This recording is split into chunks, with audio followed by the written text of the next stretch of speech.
Bienvenidos a este tercer capítulo del podcast El Poder Transformador de la Educación. Estoy muy feliz de poder tener conmigo, como les prometí, a la doctora Reina Alicia de CETIS Universidad. Estoy muy orgulloso de contar con su presencia, doctora. Se lo agradezco muchísimo que nos haya acompañado.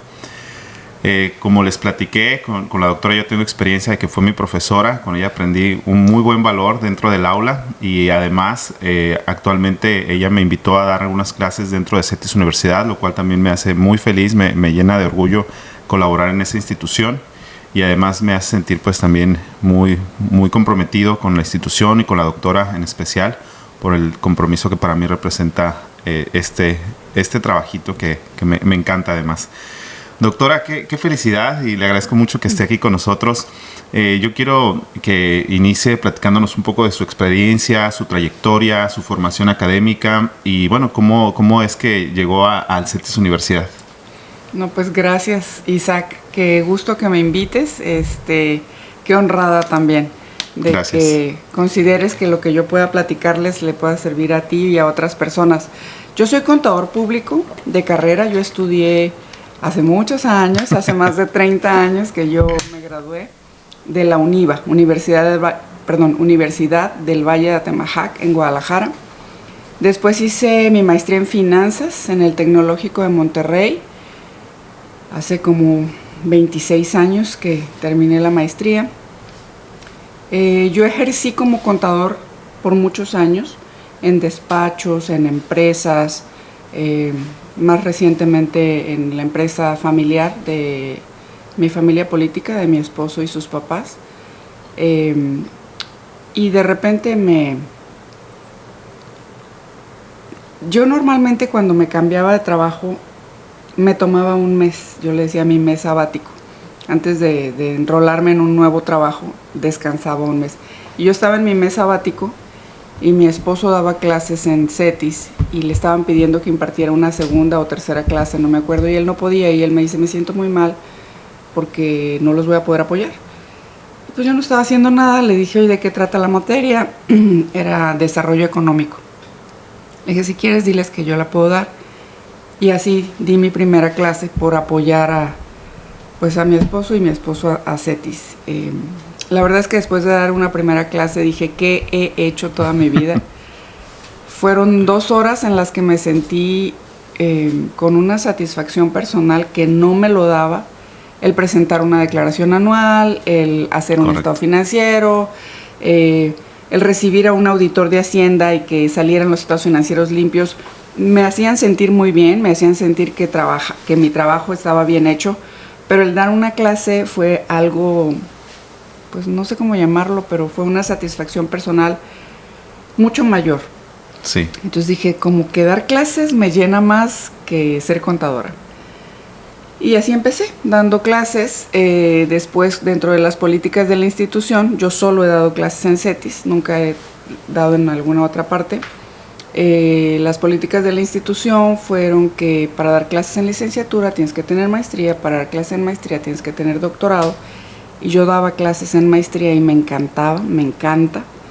Y dije, chispas, tengo que hacer el doctorado, si no, puede llegar el momento en el que yo no sea elegible para impartir una materia a nivel de maestría. Y entonces pues decidí meterme al doctorado. Y pues el doctorado lo hice en la Universidad Iberoamericana de aquí de Tijuana y es en educación. Entonces pude combinar 2 cosas que me gustan, 2 cosas para las que creo que soy buena, pero sobre todo para la que más me apasiona, que es educación. Entonces soy como profesora de materias de finanzas y de contabilidad. Entonces, contadora, maestría en finanzas y doctorado en educación conforman lo que soy ahorita como profesora o como docente en CETIS. De acuerdo. Y hace un ratito me estaba platicando, bueno, ahora tiene un cargo de responsabilidad dentro de CETIS, y lo cual pues me ha permitido también colarme ahí dentro de CETIS. ¿Y qué es lo que, o cómo fue que llegó? Me estaba platicando hace un ratito cómo llegó, digo, sin dar los detalles escabrosos, ¿no?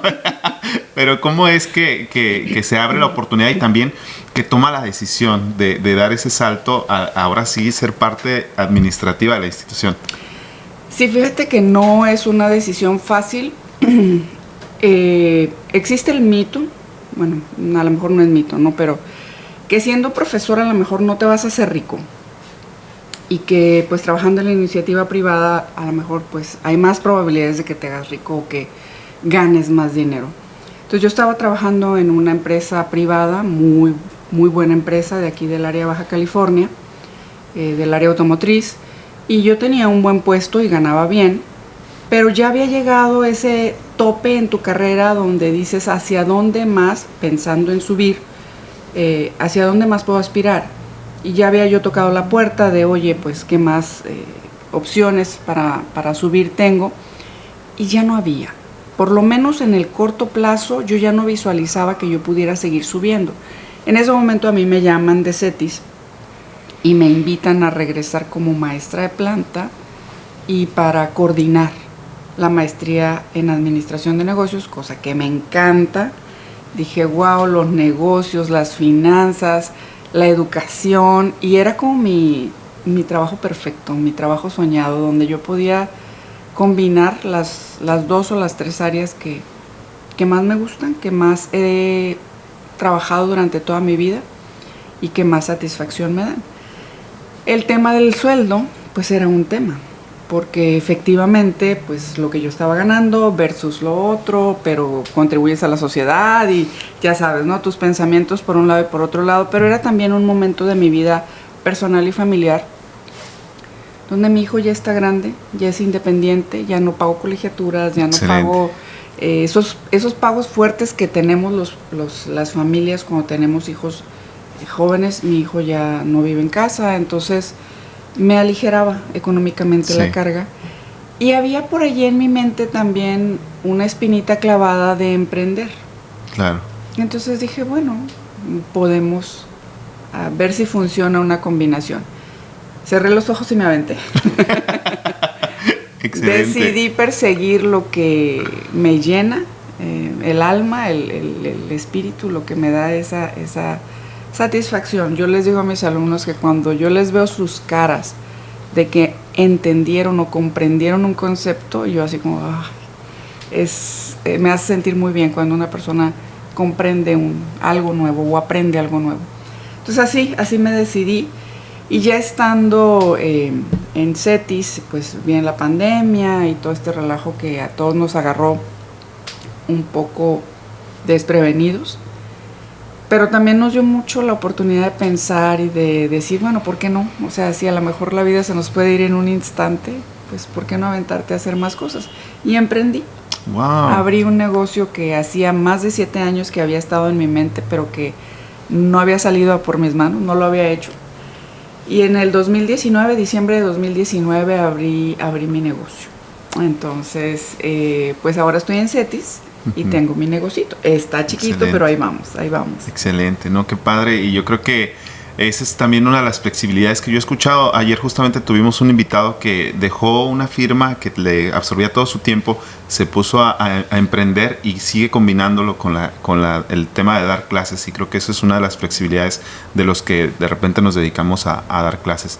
Doctora, ¿y qué cosa ha cambiado de su visión? Usted fue parte del claustro docente por muchos años y ahora está del otro lado, ahora está administrando a los docentes, buscándolos, encontrándolos, y algunos que pues tenemos nuestras dificultades para adaptarnos ayudándonos, exactamente. ¿Cómo cambia la visión ahora que ya es nuestra jefa, que ya dirige, ya está enfrente de también dar cuentas tanto a los alumnos como a otras autoridades por otros profesores? ¿Cómo ha sido esa parte? Pues fíjate que ha requerido de mucha empatía. Lo bueno es que ya es en una etapa de mi vida donde ya los golpes me han ablandado.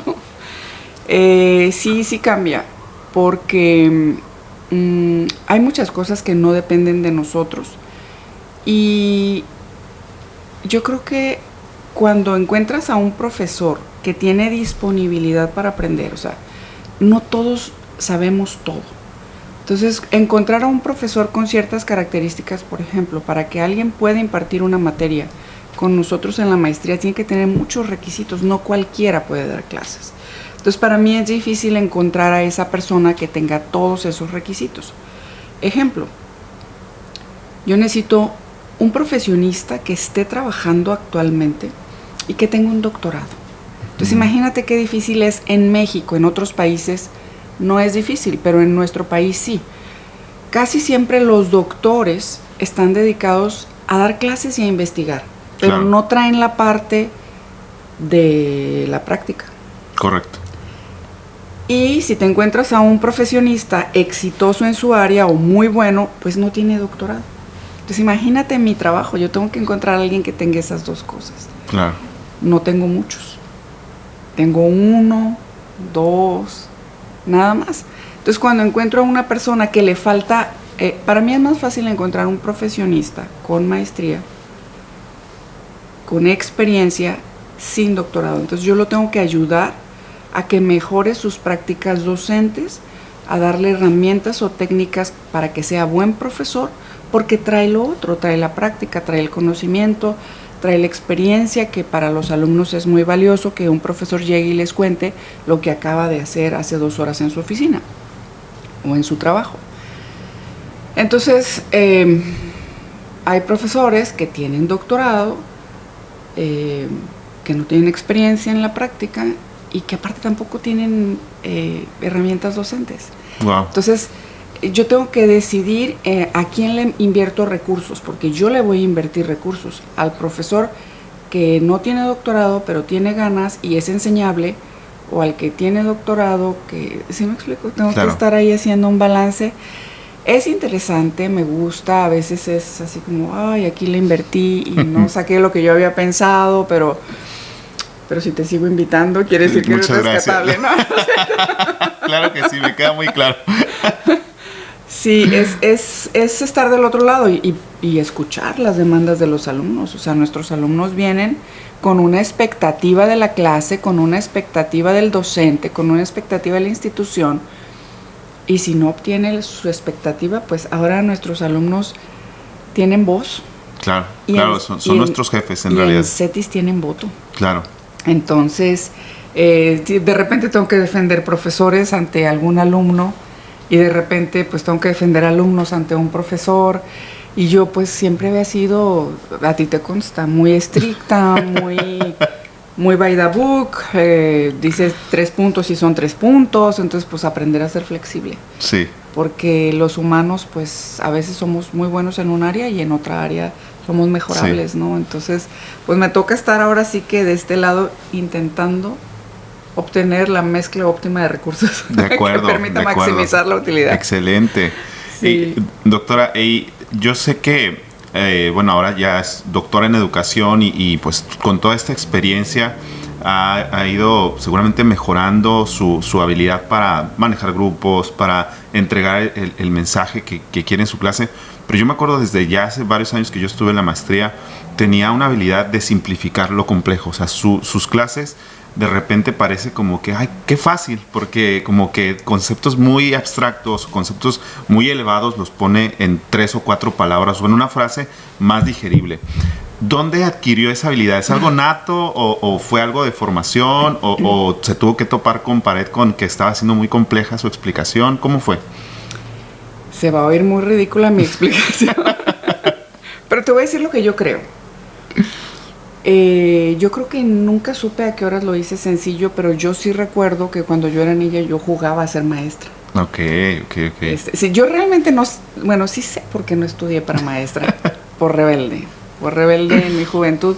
Mis papás son profesores normalistas. Entonces, pues en mi casa las pláticas eran acerca de la escuela y de las clases y de los alumnos. Y yo veía y como idealizaba a los empresarios. Entonces en mi mente era, no, yo quiero ser empresaria porque yo quiero tener mucho dinero, quiero andar vestida aquí súper guau y en zapatillas y el maletín. Y en mi época no había computadoras, no había laptops, pero traduciéndolo al lenguaje de ahora o a las imágenes de ahora, pues una señora ejecutiva con su computadora. Entonces no quise ser profesora. Pero realmente viendo ahora hacia atrás, yo jugaba a ser profesora y creo que nunca me detuve a ver cómo explico esto. Realmente tengo el concepto en mi mente y tengo esa facilidad de decir se parece a esta situación y aterrizarlo como en un ejemplo. Es lo que me sirve mucho en clase, ponerlo en ejemplos prácticos. Otra cosa es que todo lo que enseño lo he vivido. Sí. O sea, no hay un concepto que yo les enseñe que no lo haya aplicado en mi trabajo, en mi negocio, en el despacho. El despacho sirve mucho a los contadores, es donde agarramos callo. Entonces, yo creo que por ahí. De acuerdo. Y bueno, yo estuve hace unos meses en una sesión así muy improvisada en la que me dijeron, vente, vamos a platicarle a posibles candidatos a la maestría acerca de por qué les conviene estudiar una maestría. Y bueno, me imagino que habrá escuchado muchas historias e incluso usted misma tiene su propia historia de cómo fue antes de la maestría y cómo es después de la maestría. ¿Cómo puede, si tuviera a lo mejor que vender la idea de la maestría, qué es lo más significativo y casos que le haya tocado ver donde dicen, de verdad, que qué bueno que estudió la maestría? Realmente tengo muchos casos y te puedo hablar de mi vida, de la vida de mi hijo. Mira, cuando yo estudié la maestría, hace muchos años, hace 26 años, en ese momento yo no veía la diferencia entre un profesionista con maestría y sin maestría. Yo no la veía y muchos años de mi vida yo sentía que no había hecho la diferencia, que era la misma si no hubiera hecho la maestría, es más, ni hubiera pagado el dineral. Pero eso fue hace 26 años. Ahorita yo te puedo decir de hace 10, 12 años para acá, la diferencia entre alguien con maestría y sin maestría es tremenda. Y te puedo hablar de muchos casos, de muchos exalumnos o alumnos que la maestría les ha permitido avanzar. De hecho, yo comento, supongamos que en una empresa existen 10 niveles jerárquicos. La licenciatura te da del 1 al 5. O sea, no necesitas maestría para estar en el puesto 1, 2, 3, 4 o 5.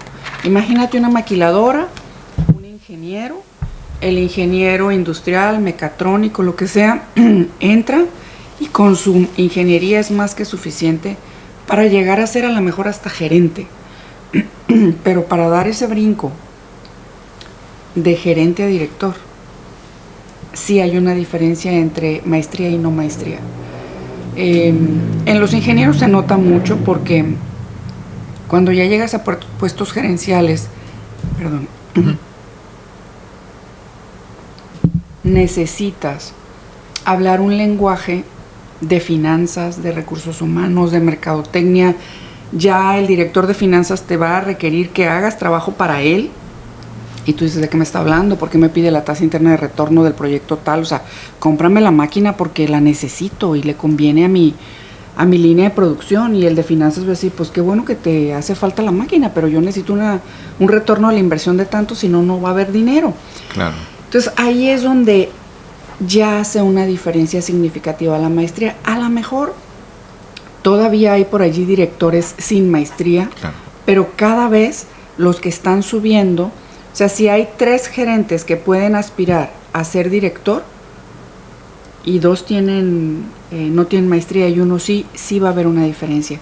Y la diferencia no es en el nombre y en el título. Realmente sí adquirieron, si fueron a las clases y las tomaron bien tomadas, claro, sí hay una diferencia. Sí puedes calcular la tasa interna de retorno, sí puedes hacer un plan estratégico, sí puedes hacer contribuciones al presupuesto. O sea, sí hay un valor agregado, si hay algo adicional. Y ahorita en esta época sí se nota. De acuerdo. Y yo aprecio también cuando me dispongo a dar una clase, cuando incluso yo estaba en el programa de maestría, que estudiar un posgrado no solamente te da herramientas técnicas, sino como que también te abre una visión y como que también impacta tu forma de relacionarte con el conocimiento, con otros profesionales. Y creo que es algo que me gusta mucho de CETIS y en especial de las clases que he dado y de las clases que tomé, que hay profesionales de diversas áreas. Había gente que veníamos de despacho cuando yo estudié, mucha gente de la industria, y que también como que te abre la visión. O sea, ya no te quedas corto en decir nada más yo conozco a estos profesionales que actúan así, que nos comportamos así, sino también los hábitos, valores, forma de reaccionar de los demás. Creo que también te impactan, te cambian. Te marcan, pero también te ayudan. A mí algo que me gusta mucho de la maestría es, pues, tomando clases, a final de cuentas se hace un equipo, alumno y profesor, y tanto los alumnos conocen al profesor como el profesor conoce a los alumnos. Y los alumnos entre sí, por ejemplo, yo era profesora y unas directoras me invitaron a trabajar en sus empresas. Uh-huh. Entonces, pues yo tuve una oportunidad maravillosa de trabajar en la industria automotriz y sale de unas alumnas que valoraron mi práctica, docente y contable. He visto, por ejemplo, mi hijo que está estudiando su maestría, una compañera del salón dice, oye, en mi empresa está un puesto disponible y yo creo que ese puesto tú eres el elegido o tienes las habilidades. Entonces, esa situación de contactos, de redes, de networking que le llaman ahora, se da en el salón. Y allí nos conocemos todos. El que nunca hizo la tarea, el que habla mucho pero que ahí anda improvisando de última hora, el que copió, el que llegó y puso el nombre, o el que verdaderamente trabajó. Entonces, te pueden invitar a hacer negocios, te pueden invitar a formar parte de las empresas, o tú puedes también adquirir talento para tu empresa, lo que sea. Yo, por ejemplo, cuando mi empresa sea grande, pues ya voy a ir a buscar ahí a mis gerentes, a mis, lo que sea, lo que se necesite. Entonces yo creo que un valor agregado o algo adicional al conocimiento, a las habilidades y a las capacidades que te puedan dar por medio del programa, pues está esa red, ese capital humano que puedes conseguir ahí. Excelente. Bueno, y entiendo que su familia, o sea, tanto con sus papás, su esposo, su hijo, han decidido que la educación, nunca hubo así como que un freno de su hijo de pensar, no, yo me voy a ser influencer, yo no voy a estudiar. Nunca tuvo como es como decir esa desviación de la ruta que llevaban los demás. Esa desviación estándar. Fíjate que es una desviación estándar, es estándar a la juventud. Yo creo que todos en un momento de juventud o rebeldía sí nos da por allí, de no quiero. Para mí fue algo muy satisfactorio y feliz el día que me dijo voy a estudiar una maestría y me la voy a pagar yo solo, y así como wow, o sea, todo lo que escuchó en casa así. Pero obviamente que cuando era joven, más joven, ¿no? Sigue siendo joven, pero no sé, adolescente, no quería estudiar, o no, así como termino la carrera y bye, no quiero estudiar maestría, no quiero estudiar doctorado. Él ahorita vive en otro país, trabaja en otro país y estudia en otro país, y allá es muy común que el que estudió un doctorado ponga una empresa. De acuerdo. De lo que se trata su doctorado. De hecho, él trabaja en una empresa que la crearon 2 doctores en software. Uh-huh. Entonces, de hecho, su tesis doctoral era sobre el desarrollo de este software, y se gradúan y ponen la empresa. O sea, es un ambiente diferente al de nosotros. México está un poquito atrasado en ese sentido, pero vamos caminando, hacemos nuestra parte. Entonces él ya estando allá dice, no, es que sí hay que estudiar. O sea, el doctorado sí es para crear una empresa y para que la empresa sea muy exitosa, porque esta empresa en la que él trabaja, los dueños, por ejemplo, pues tienen su avión privado. Claro. O sea, no es la empresita que tengo yo, que ahí le ando batallando para pagar la renta. No, o sea, tienen su avión privado. Excelente. Entonces, un doctor, no doctor médico, una persona con doctorado, uh-huh, pone su empresa de acuerdo a su tesis doctoral y es una empresa exitosa. Eso es mi sueño. Sí. Eso es mi sueño, que nosotros lleguemos a ser una sociedad que privilegiemos y que de manera natural el prepararnos se traduzca en una mejor calidad de vida. De acuerdo. A veces es triste, es así como, no quiero voltear a verlo ni pensar en ello, pero creo que en México podemos hablarlo. De repente puedes ver personas que no tienen una preparación, no tanto de que no tengan el título, o sea, pueden tener un título académico, pero solo tienen el título, no aprendieron nada y tienen un buen puesto, o les va bien en la vida, y eso a veces nos hace cortocircuito en nuestra mente y puede desanimarnos de decir, hago una maestría, hago un doctorado.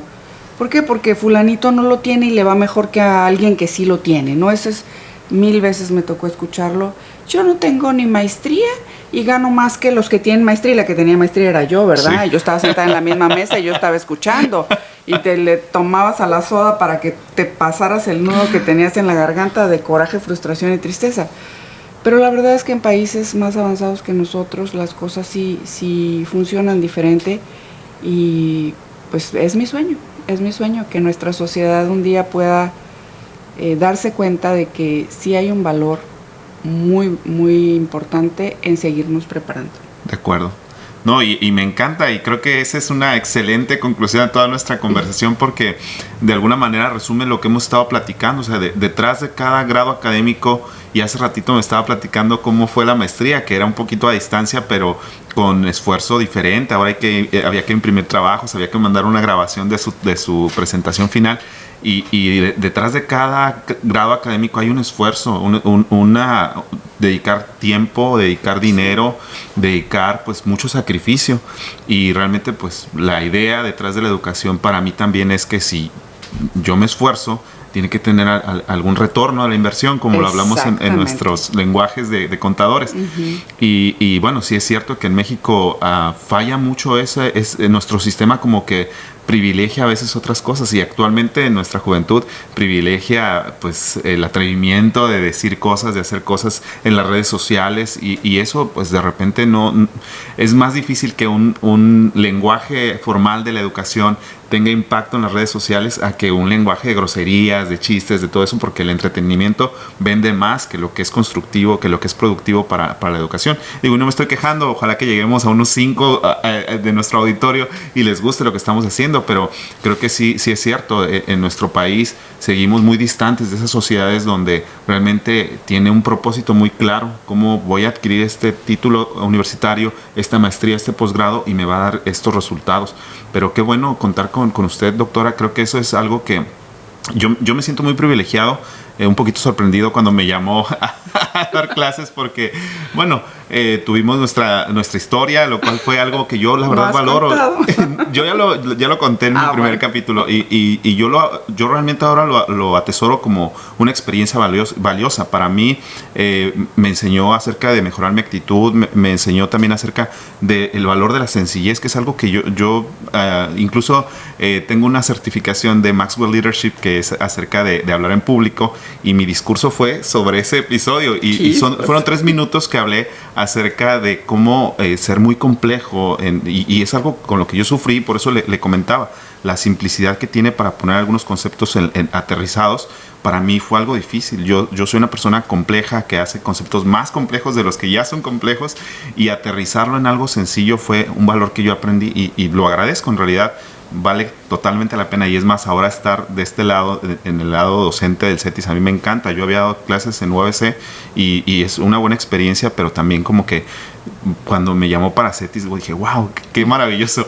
Y al punto al que iba es que me da gusto también, digo, yo me siento joven, y que me haya llamado como para introducirme en este grupo de docentes, quizás con una visión particular acerca de cómo yo podía contribuir. Pero sé que vi a otra de mis colegas que estaba también hace poquito, que son de mi generación, y me da mucho gusto como que ya esté llamando a estas generaciones no tan antiguas, algo recientes, y que ya nos estén poniendo también enfrente de grupos, y creo que eso refresca mucho el conocimiento de lo profesional que estamos haciendo fuera de la docencia, y se lo agradezco, y la verdad creo que lo reconozco mucho, porque no nos quedamos como con la idea de que solo profesores viejos, solo los que ya han dado 20 años clases, y creo que eso es algo bueno. Como dice, nos toca a nosotros prepararnos para aprender a ser profesores. No es fácil, o sea, llegar y dominar a un grupo, y en mi caso con gente a veces más preparada que yo, con otra maestría, sí, con mucho recorrido profesional dentro de su carrera, y aprender a dominar tanto emociones como sentimientos y conocimientos también, prepararnos más para estar listos para dar esas respuestas. Entonces creo que CETIS y ustedes están haciendo excelente labor en esa parte, en empujarnos a los que vamos empezando a ser profesores en este grado, y bueno, darnos esas herramientas que necesitamos para construir un mejor México. Yo creo que al final de cuentas es lo que estamos buscando, y se lo agradezco mucho. Digo, ya aquí ya me explayé. En eso estamos haciendo nuestra parte, y es la idea. Ahorita que tú ponías el ejemplo de quién puede ganar más sin mucha educación, tú pensabas en alguien que cuenta chistes, o es un influencer, o hace se atreve a hacer tonterías, le digo yo pensaba en otras personas. O sea, cómo, fíjate, la diferencia de edad nos sitúa también en diferentes escenarios. Yo pensaba en esas personas que les dan un puesto, a lo mejor en la política, y ganan un dineral y lo único que tienen que hacer es ser familiar, amigo, claro, o algo de alguien que tiene otro puesto. Pero fíjate cómo eso era como una realidad en mi época. Alguien que ganaba mucho más dinero era alguien que era compadre, amigo, hijo de alguien que tenía un puesto en el gobierno. Y ahorita eso ya no. Ahorita es pues el que hace tonterías, videos locos, que se anima, que reta al sistema, pero de una forma grosera o dañando, no sé, o no positiva, le vamos a decir. Pero ha cambiado esa dinámica o ese escenario. Pero seguimos en esa lucha en la que yo, ahorita que estabas haciendo tu reflexión de estas personas que pues no les interesa prepararse, nomás hacer un chiste, yo tenía ganas de interrumpirte y decirte, ajá, hasta que les toque ir al hospital. Claro. Y que el médico que los atienda, pues yo quisiera poderle decir al médico que me va a operar, ¿me puedes dar por favor tus calificaciones? Es que tengo título. No quiero ver tu título, quiero ver tus calificaciones. ¿Cuánto sacaste? Yo no sé si existe la materia de cirugía o cómo se llamarán sus materias allí, no tengo ni idea. Pero yo quisiera un doctor que haya sacado puros 100. Yo no quisiera un doctor de 70 ni de 60. Claro. Entonces, pues, yo, por ejemplo, como contadora también, cuando alguien me contrata, pues que quien me contrate tenga la tranquilidad de que si viene Hacienda a hacer una auditoría, todo va a estar bien. Claro. Entonces, pues hasta que nos metemos en problemas, se nos quitan las ganas de andar haciendo videos y es porque no estudié un poquito más, o que el profesionista que me va a atender, pues ese sí haya estudiado, ¿no? Claro. No, pero excelente. Bueno, este tema da para platicar horas, ¿eh? Sí, doctora, pues le agradezco muchísimo esta sesión. Sí, fíjese que ya casi que la quiero comprometer. Vamos a estar cambiando un poquito el tema del podcast. A lo mejor en unos capítulos vamos a hablar más de emprendimiento. Y ahí vamos a invitar a personas que están lanzando su negocio o que ya están en una parte avanzados, pero también para que nos cuenten cómo le están haciendo, qué cosas están pues aplicando, qué herramientas les han funcionado, qué cosas han tenido que dejar de hacer, porque la verdad que estamos en un ambiente de negocios que es súper dinámico, que no nos podemos creer la idea de que ya sé hacer el negocio y me quedo así, tengo que estar constantemente innovando. Sí. Muchísimas gracias, doctora. No, pues un excelente capítulo y muchas una gracias. Felicidad a nuestra audiencia, el número de audiencia que tengamos. Les agradezco mucho que nos hayan escuchado. Los invito a que se suscriban al podcast, que vamos a tener más invitados de este nivel, de este calibre, muy, muy profesionales, con un amplio recorrido en su carrera profesional. Y un orgullo tenerla aquí, doctora. Gracias. Gracias a ti. Hasta luego. Hasta luego. Gracias.